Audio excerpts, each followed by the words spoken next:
And some of the finest boats are sailing into town. The Palm Beach International Boat Show kicks off tomorrow. People from miles around are expected to come and see many of the featured boats, from inflatable dinghies to 150-foot super yachts. With crowds of spectators comes lots of revenue for local businesses. News Channel 5's Evan Axelbank has more on how this event is expected to help boost the local economy. There are hundreds of boats here and probably just as many salespeople.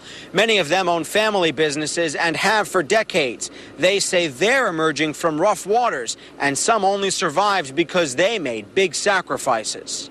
For 3 years, Jim Olajar had a simple strategy for selling boat lifts in difficult times. We'll take whatever we can get right now. That's meant selling their product just barely above cost. The family-owned Fort Lauderdale company employs 70 people and only recently rehired some who were laid off. It's keeping employees, keeping us from laying off, and keeping everybody strong and positive. Some say the turnaround is here. Bruce Nelson sells docks that cost between $2,000 and $20,000. Last year, he says sales were off by 2/3, but in the last 2 months, they've rebounded to more than half of what they were.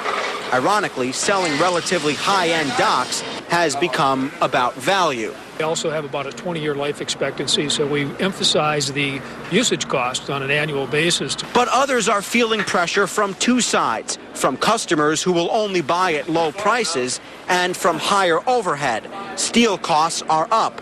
Watermakers Inc., which makes desalinizers in Fort Lauderdale, is breaking a streak that it's proud of.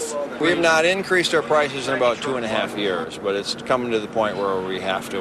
This is our last show at these prices. Salespeople here say they use this show in part to make contacts in hopes of selling their products months down the line. In West Palm Beach, Evan Axelbank, WPTV, News Channel 5. And the Palm Beach International Boat Show gets underway tomorrow. Gates for the show open at noon and then at 10 a.m. on Friday, Saturday, and Sunday. And now to see if the weather will play nice during the show, let's